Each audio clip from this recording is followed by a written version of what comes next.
In this video, I'm going to show you how to copy the data from the tracker software into spreadsheet to do the graphing there. We'll start with the displacement time graph. Now to select the data, just be careful. You click on this first value here, click and drag like so, and then just go Control C to copy. Then open up the spreadsheet and you can just Control V to copy the data. So we don't need this first row, so just select the row and say delete row. Okay, then just tidy it up a little bit. So we want to format these values, so you can play around with increasing, decreasing decimal places, and say we want about 3 decimal places would be fine. Now I would fix the headings up and say time in seconds and displacement in meters. Then we're going to, if you click the top of the column and then drag across to select the first 2 columns, then go insert chart. Okay, and we'll just move that a little bit. It has selected a scattered chart. You've got to check that. Sometimes it'll select a line graph.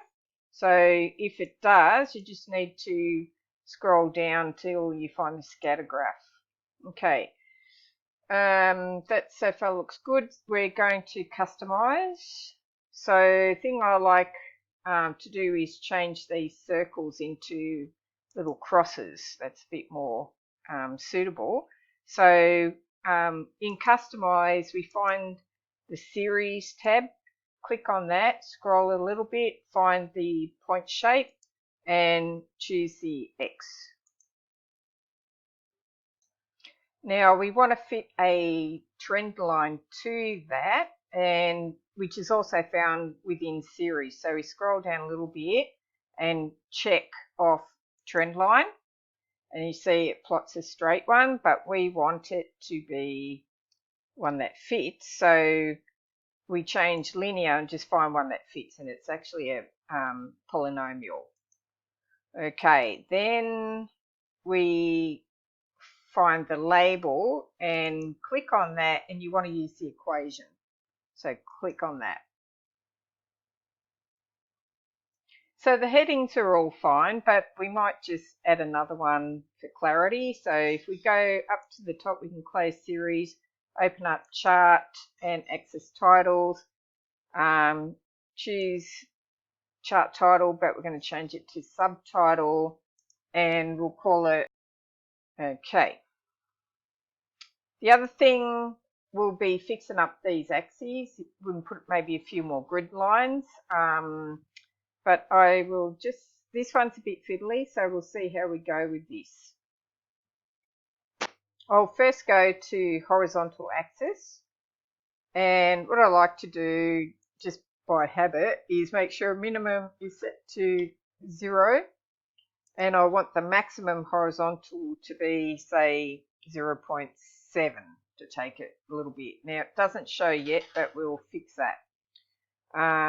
So I'll close up that and go to vertical axis. Vertical axis actually looks pretty good, so we'll just leave that fixed. We'll say, because sometimes when you change things, so we'll make that -3 as the maximum. Okay, close that. Now we'll go to grid lines and just try and tidy this up a little bit.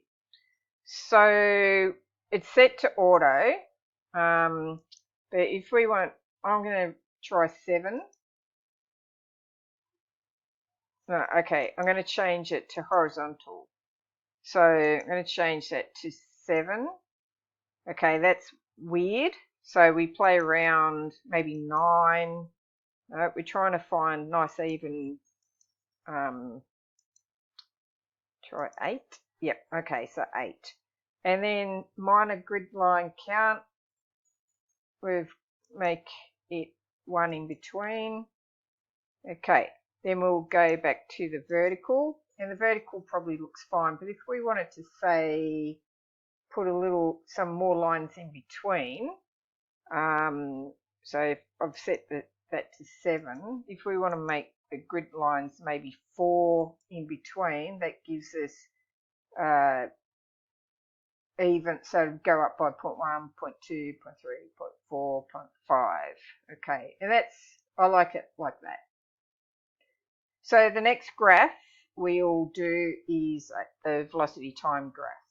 So we'll close this one up, just say no, and then change this to the velocity in the vertical, double click, and again we're going to get this data here. So we don't use this data here because it didn't work properly for me, so we're going to grab this one. So again, click this cell here, drag across and down, Control C to copy,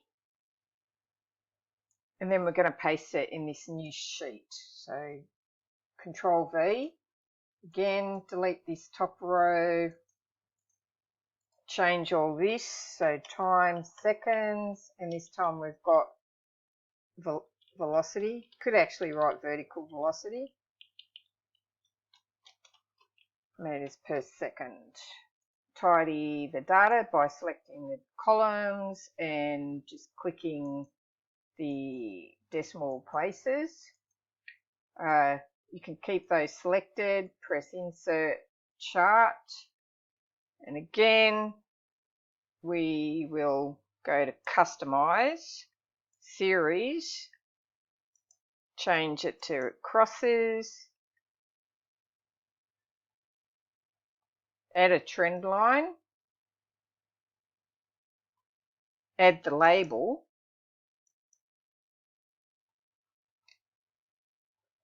and then horizontal axis.